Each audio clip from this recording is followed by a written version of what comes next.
Hello, everyone, and welcome to Crescendo, a podcast that amplifies the voices of women in business. I'm your host, Rachel Lubchansky, and I am so excited to be on this journey with you. In each episode, we speak with women from all walks of life about their experiences, their challenges, their triumphs. You'll hear from women who are breaking down barriers, making a difference in the world, and living a life of purpose on purpose. We hope that the crescendo stories you hear on the show will inspire you, empower you, and guide you to step into the most authentic, full, and beautiful expression of your own voice.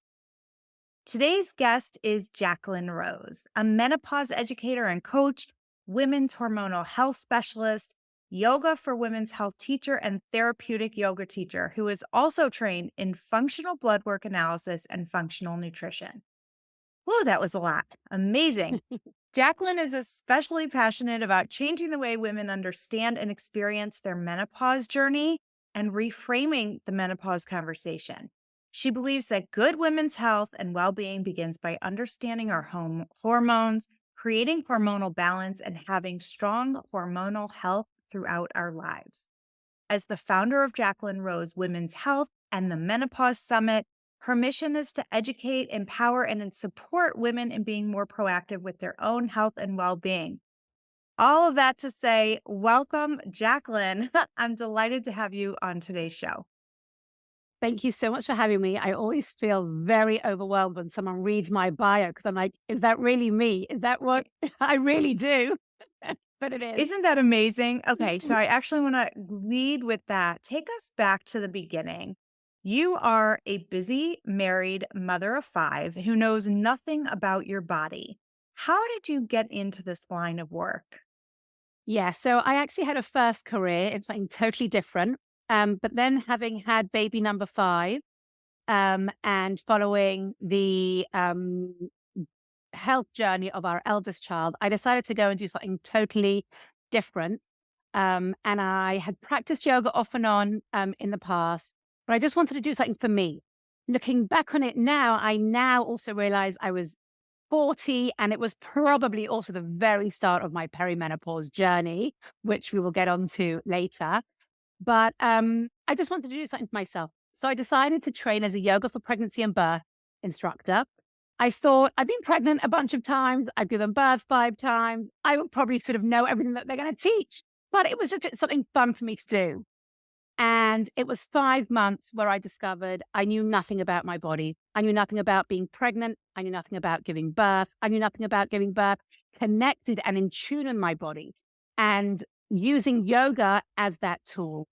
And that really was the beginning of this journey that I've been on now for about 10 years. And I realized I had a message specifically at that time for pregnant women, a message to share that pregnancy and birth can look very, very different to how we imagine it looks because of what we see in TV shows and in movies.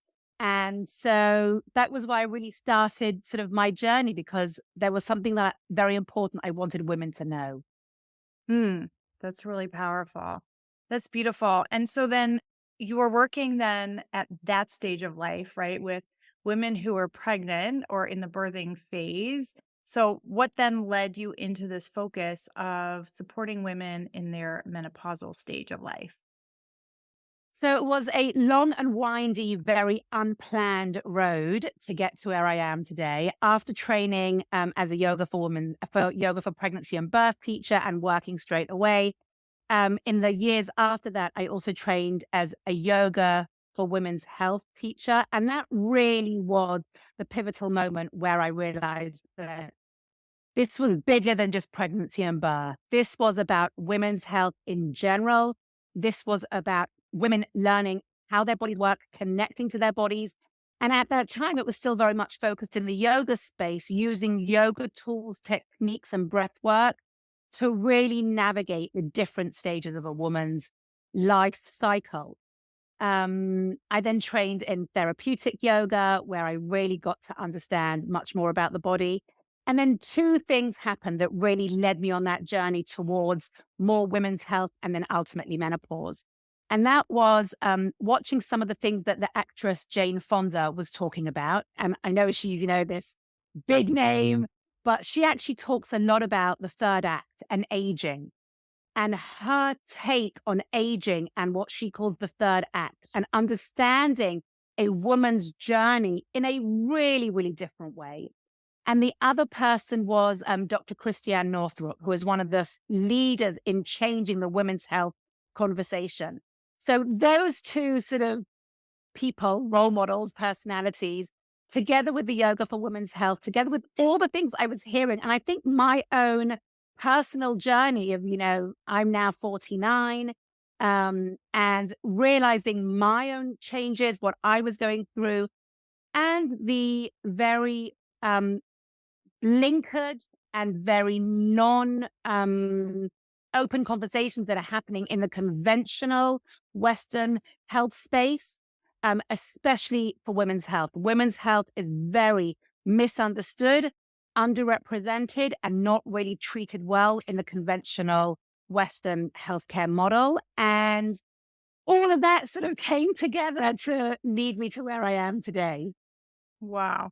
Wow. Okay. You mentioned a couple of things I want to loop back to. First of all, Christiane Northrup, yes, she has really changed the conversation also Yeah. for women in business. She's the founder of the cycle syncing method, correct? No, that may be that's her daughter. Her Oh, that's her. daughter, Kate Northrup. Yeah, her daughter, Kate Yes. Northrup, yes, talks about women working with their cycles. And Right. she's Dr. Christiane Northrup's daughter. So she's got good pedigree to talk about this stuff. Absolutely. Okay. So I'm getting the two confused, but they're both very impressive and have Yeah, um, really use their voices significantly in a very yeah, impactful way in this space.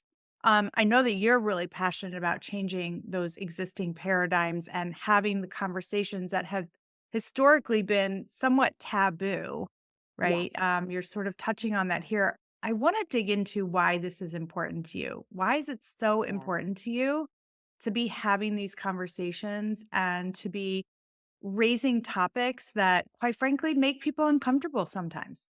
yeah.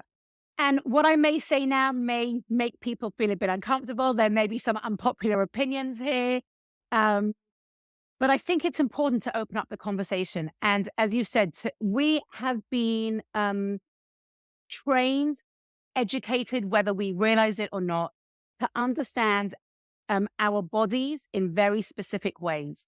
The way normally very reactive. When there is something wrong or when something doesn't work, we then go to the doctor. Especially as women, often that is around very significant milestones in our lives, like irregular cycles, PMS, infertility. We only really connect and relate to our body when it doesn't work. And very rarely do we engage with our body in a proactive way, in a positive way, in a way that is proud. I very much stand by a phrase that I have developed saying, I am proud to be a hormonal woman. There is usually so much negative language around hormones, around what it means to be a hormonal woman, the PMS, how much misogynist language and patriarchal language is there about she's on her period, she's moody, don't talk to her, she's in a bad mood because she's psychic, like all this language that we sort of used to laugh at and joke at, but really is degrading, and we use it against ourselves. It's not just men or society using it against us. We use it about ourselves. And I really felt that we need to change that language, or at least change our relationship with that language.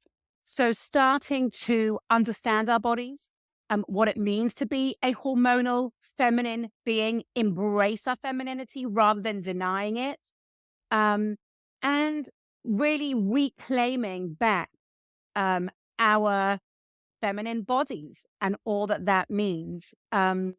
And for much of that, that happens throughout our life cycle. But I do have teenage daughters, and it's very important to have these conversations with our teenagers. But really, I think because of the stage of life that I'm at and the such a lack of awareness, conversation, education around the menopause stage of life, that's sort of where I've landed. Okay. I think that we should have stickers made. I'm a proud hormonal woman. I Yeah, think that that would sort of ignite the movement. yeah. And I will say a very, very unpopular opinion, and I know that you are all about, raising women's voices. Um, I am a proud feminist. My daughters are being raised. My sons are being raised also, as very proud feminists. My husband, will be at the front of any feminist debate. But I think that something that the feminist movement has it's become a little bit of a double-edged sword is the role of the contraceptive pill, the role of tampons, the role of certain things that were meant to make our feminine existence so much better, that was meant to give us and allow us all these opportunities to really be in control of our own bodies, has actually, to a certain extent, allowed us also to disconnect from our bodies. And that, I think, is where we are today. And that is sort of coming a bit of a full circle. Like you said, Kate Northrup, that is talking a lot about working with our cycles, understanding how our cycles impact us. And again, not using that in any derogatory, shame, gaslighting way, but using it as an empowerment of to understand how I can thrive and succeed and shine. I can't deny what my feminine body is. And so there's a lot of nuance, a lot of conversations that women may find uncomfortable. But I think the ultimate aim for me is to inform and educate women so that they have the best opportunities to make informed choices that serve them. Yeah. I talk a lot about that. Like it's the intentionality, right, of taking control of our destiny, right? Whether that has to do with our careers or the kinds of families that we raise or our bodies and our health journeys. It's about being intentional and considering like what is it that I want to be, like who do I want to be, right? And how do I want to feel? Yeah. And then going back to the how are we going to create that? Yeah. And often we think those questions are only logistics, what business do I want to have? How do I want to show up? Where do I want to live? We often miss that there's a very deep emotional, spiritual element to those questions, which really, really are raised during the perimenopause, menopause years, because that's a time of real, not only hormonal fluctuation, but a lot of things are coming up for women because of the stage of life that they're at, because of our changing hormones. So, yeah, there's a lot of things that are going on that are very layered and very nuanced. So if somebody's in that stage of life, and I too have found with, actually, before I ask my question, I'll just share, I too have found it in working with my clients and also myself being at this stage of life as a proud hormonal woman, um, that a lot of people are questioning their value, their purpose, who they are in this season. What would you say to those people to get started, right? Because it can feel quite daunting, right? We're experiencing changes in our bodies. We're experiencing this very emotional and different psychological story that's going on in our minds. So, what would you say to them about getting started on this journey to sort of regaining that control so that they can feel better, feel like they have that sense of purpose that really, I believe everybody is seeking? Yeah. So it's a great question. And it's, again, it's layered. So the first thing is, and I think the most important thing is that this is a normal, natural, biological stage of life. And it shows up for women in lots of different ways. Um, There are three main categories that I talk about, and I'm now talking more about the fourth. So there will be obvious physical symptoms that we are familiar with. I won't list them here, but during this season of life, there are lots of different ways that your perimenopause, menopause experience can show up physically, emotionally, cognitively, brain function. And I'm beginning to talk more about the spiritual. So related to your question, I will really focus on that emotional, spiritual change or changes, which many people call symptoms.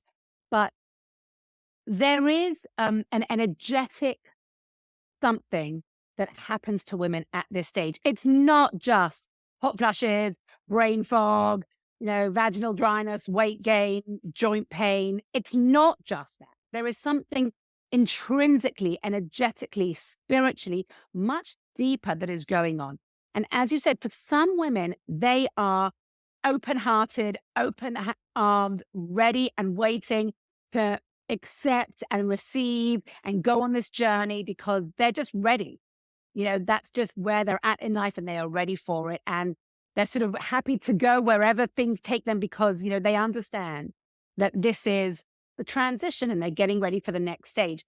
Many, many women, though, really enter this stage, really fighting it. They don't understand why it's happening. They don't understand what is happening. They may be still very overwhelmed and stressed with life challenges, with, the sandwich generation, as we call it.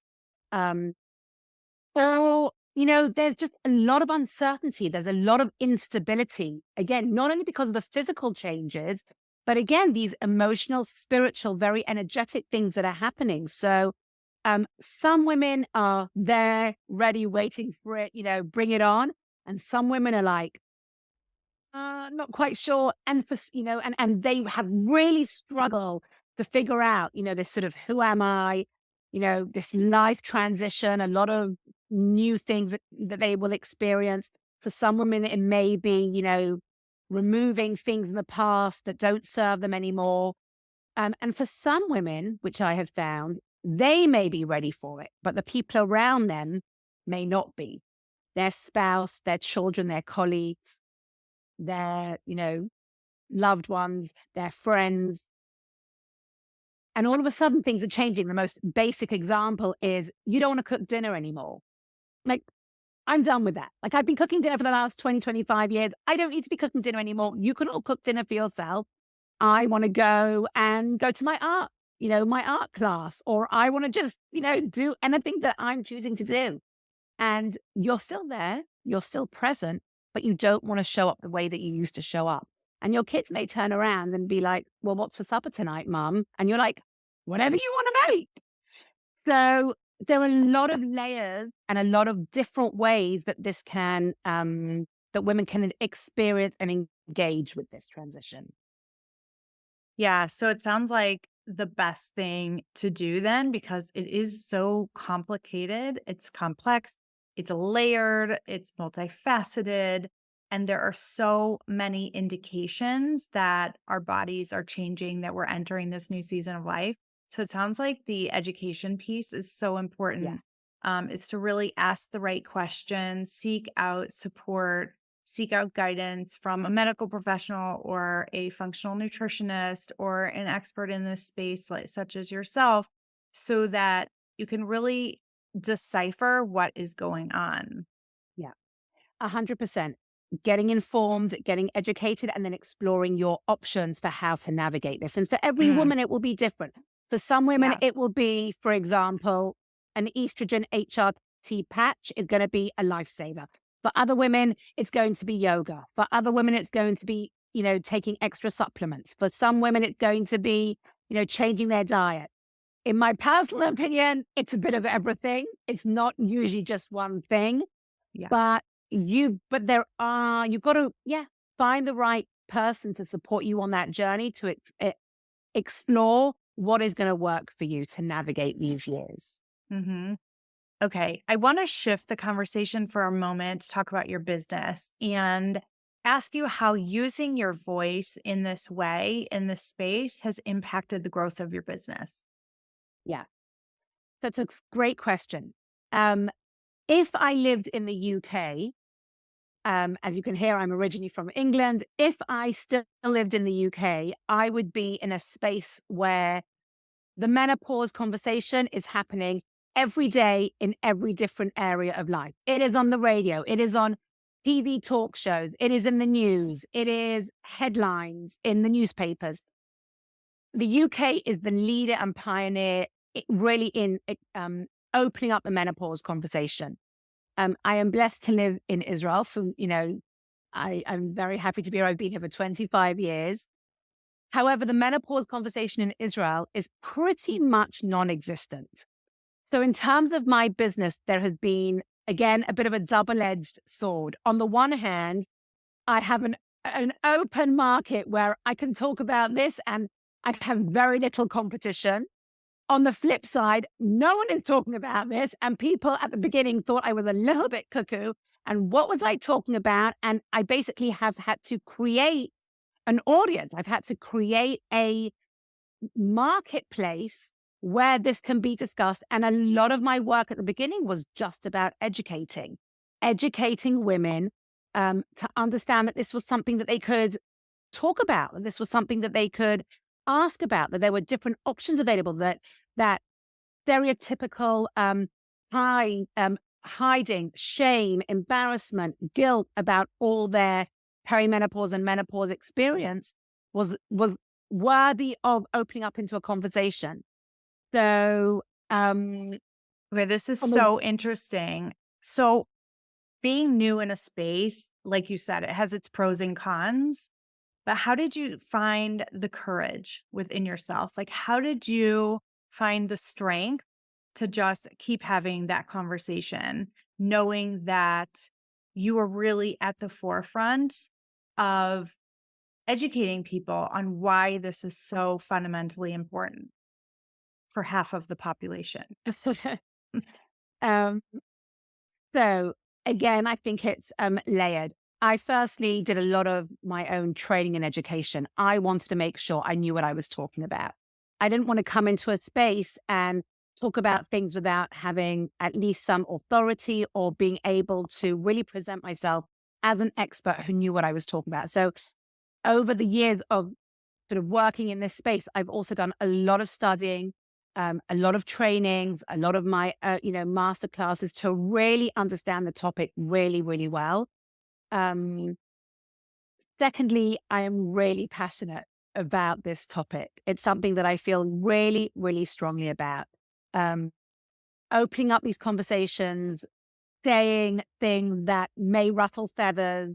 Um, there are people who I know I can't talk about this with because maybe they're in the medical profession and they have a very specific viewpoint about this.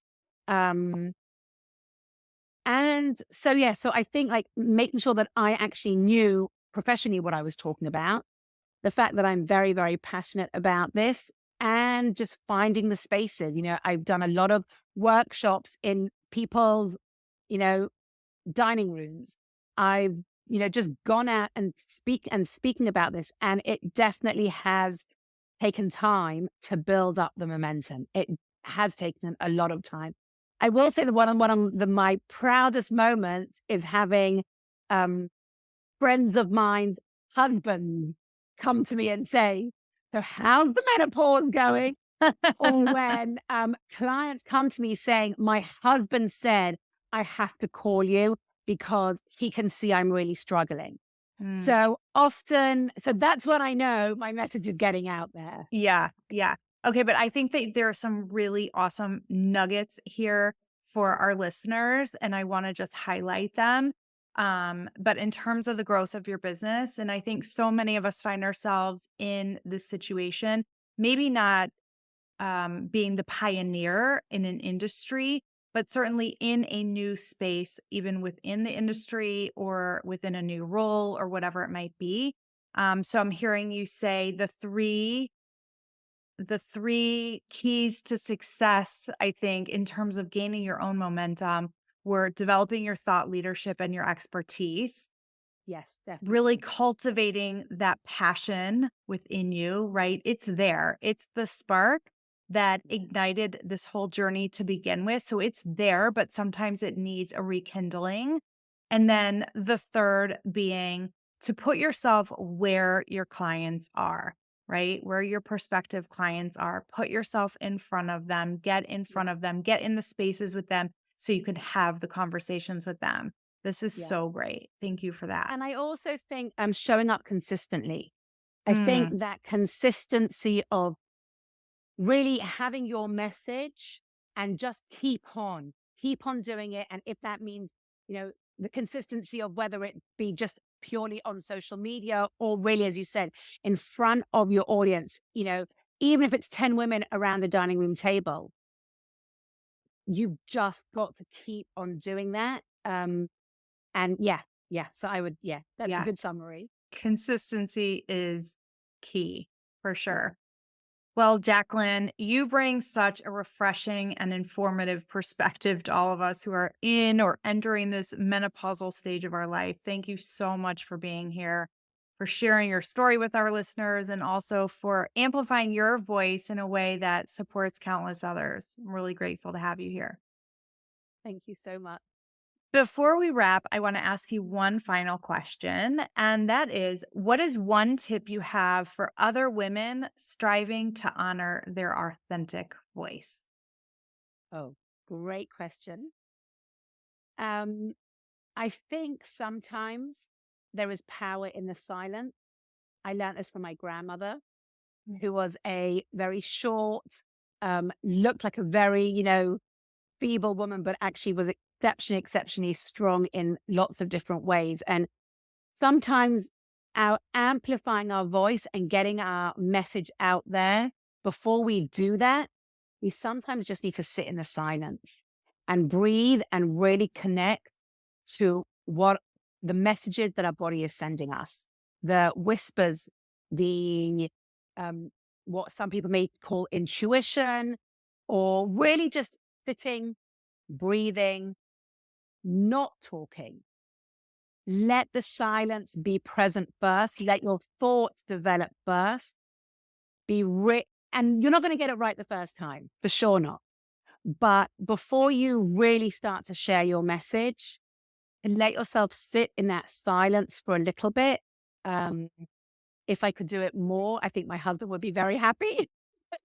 But I think that is really important. That quiet, the connecting, the listening, the hearing what your body is telling you, and then you have the power to go forward. Beautiful. Thank you. Okay, if you could share with our listeners, how can people best connect with you to learn more about your services or your Facebook group that you run? Yeah. So you can find me at Jacqueline Rose Women's Health all over the internet. I have the Menopause Sisterhood Facebook group, which is a private Facebook group where I share a lot of information and support women, obviously, on their menopause journey. And you can ask questions, and that's a private Facebook group, where you can join me. And at the end of May, I will be doing my third annual Menopause Online Summit, which is a 6-day extravaganza, bringing experts from all around the world to share their knowledge and talk really about anything and everything connected to menopause and midlife women. Amazing. Thank you so much for all of that. I'll link all of this in the show notes. And to our listeners, thank you so much for tuning in. If this episode struck a chord or generated an insight that you'd like to capture, we'd love it if you would comment, like, and share this episode. And don't forget to hit that subscribe button so you don't miss any future issues. Until next time, keep sharing your voice.